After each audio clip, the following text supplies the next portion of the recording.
माझ्या मित्रमैत्रिणींनो, प्रीती अकॅडमी मध्ये तुमच्या सगळ्यांचं सहर्ष स्वागत आहे। आजपासून आपण एक नवीन सिरीज चालू करणार आहोत। नवीन सिरीज म्हणजे कुठली तर सायन्स, मॅथ आणि सायन्स यांची। टीईटी मध्ये मॅथ आणि सायन्स पेपर 2 मध्ये हे येतात है ना। तर आपण आजपासून सायन्स म्हणजेच विज्ञान याचं आपण म्हणजे धडे अभ्यासणार आहोत। तर आज जे आहे ते मी 8व्या वर्गातला धडा घेतलेला आहे।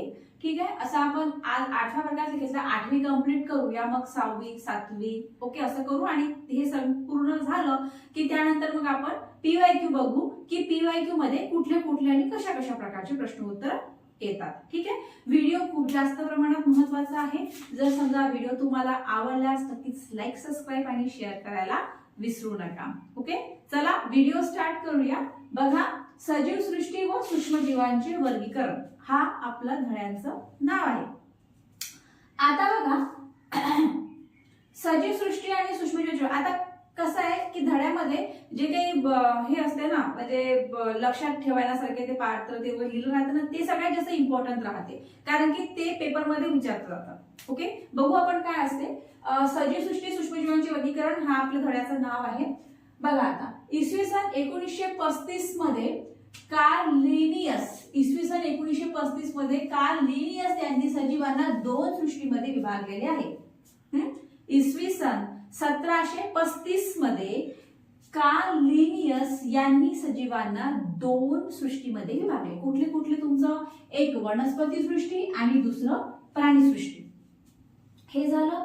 त्याच्यानंतर बघा इसवी सन 1866 मध्ये हेकेल यांनी 3 सृष्टी सांगितल्या। कुठल्या कुठल्या, एक आहे प्रोटिस्टा, एक आहे वनस्पती आणि एक आहे प्राणी।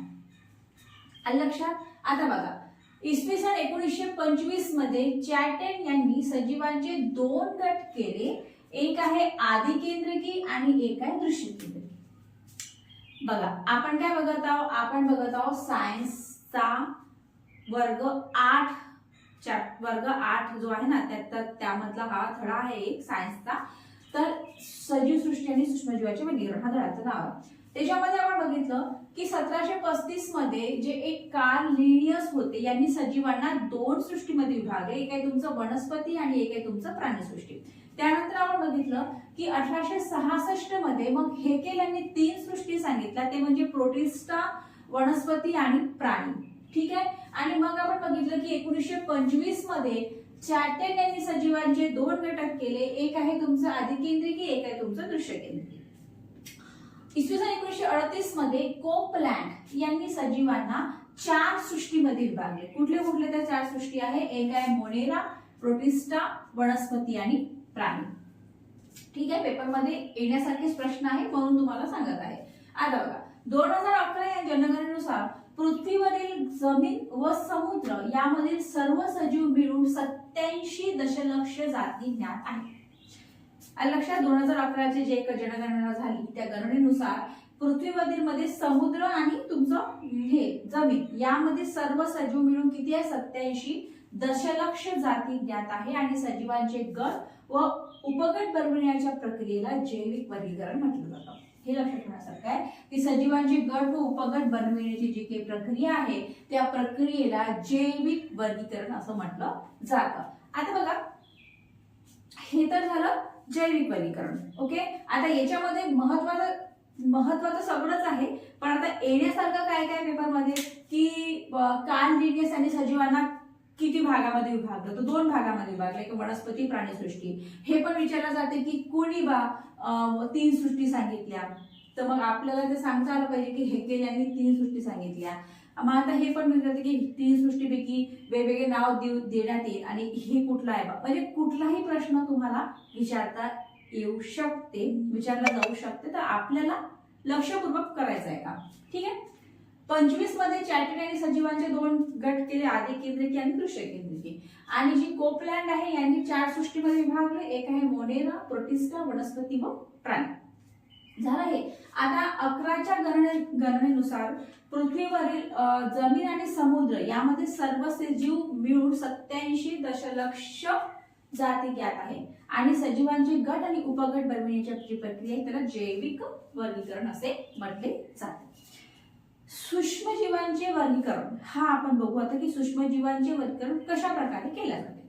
बघा आता सूक्ष्मजीवांचे वर्गीकरण दोन भाग त्याचे पडले जाते। एक आहे तुमचं आदिकेंद्रिकी, दुसरं आहे तुमचं दृश्य केंद्रिकी। आपण सूक्ष्मजीवाचे वर्गीकरण बघत आहोत, त्याच्यामध्ये दोन भाग पडले जाते, एक आहे आदिकेंद्रिकी आणि दुसरं आहे तुमचं दृश्य केंद्रिकी। आदिकेंद्रिकीमध्ये परत मग तुमचं जीवाणू येते आणि मग तुमचं दृश्य केंद्रिकीमध्ये आदिजीव, कवके आणि शैवाले हे तीन भाग पडले जाते। जसं आता सूक्ष्मजीवाचे वर्गीकरण आपण पाहत आहोत, तर आदिकेंद्रिकीमध्ये तुमचं जीवाणू येते आणि दृश्य केंद्रिकीमध्ये मग तुमचा आदिजीव, तुमचा कवके आणि तुमचं शैवाले हे तीन भाग त्यामध्ये पडले जातात।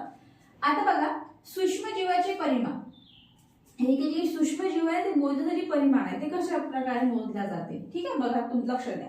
तसं आता 1 मीटर म्हणजे 10 मायक्रोमीटर UM हे याचं एकक आहे आणि 1 मीटर म्हणजे 10 नॅनोमीटर NM हे त्याचं आहे मापक आहे। आलं लक्षात तुमच्या? तर बघा आज आपण काय बघितलं, सजीव सृष्टी आणि सूक्ष्मजीवांचे वर्गीकरण। ओके, यामध्ये आपण असं बघितलं की कार्ल लिन्नेस यांनी सजीवांना दोन भागामध्ये विभागले, एक आहे तुमचं वनस्पती, दुसरं प्राणीसृष्टी।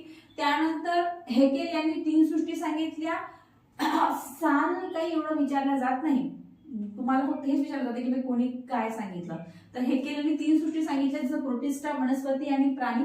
त्यानंतर मग चॅटन यांनी दोन गट केले, एक आहे आदिकेंद्रिकी आणि एक आहे तुमचं दृश्य केंद्रिकी। त्याच्यानंतर 38 मध्ये मग कोपलॅंड यांनी सजीवांना चार सृष्टीमध्ये विभागले, ते आहे तुमचं मोनेरा, प्रोटिस्टा, वनस्पती आणि प्राणी।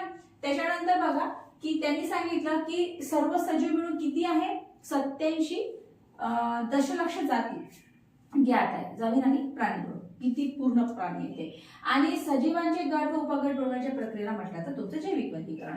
आता मग आपण वर्गीकरण केलं, वर्गीकरणामध्ये आपण बघितलं की आदिकेंद्रिकी आणि दृश्य केंद्रिकी। आदिकेंद्रिकीमध्ये तुमचं जीवाणू येते, दृश्य केंद्रिकीमध्ये तुमचं आदिजीव, कवके आणि तुमचं शैवाल येते। इथे आपण परिमाण बघितले, आपण बघितले की 1 मीटर म्हणजे 10 मायक्रोमीटर ते UM मध्ये केले जाते आणि 1 मीटर म्हणजे 10 नॅनोमीटर तर ते NM मध्ये केले जाते, ठीक आहे। लक्षात बघा ही जी एक सिरीज आहे ही वेगळीच प्लेलिस्ट माझी राहील, तर प्लेलिस्ट मध्ये पूर्ण तुम्हाला सायन्सचे पूर्ण वर्गाचे म्हणजे 6वी 7वी 8वी आणि त्यानंतर PYQ हे संपूर्ण तुम्हाला तिथे दिसेल। त्याचप्रमाणे मी मॅथ म्हणजे गणिताची सुद्धा सिरीज चालू करणार आहे, गणितामध्ये पण असेच राहील आणि तुमचं सोशल सायन्सचं पण व्हिडिओ तर आजच कदाचित येऊन जाईल सोशल सायन्सचा।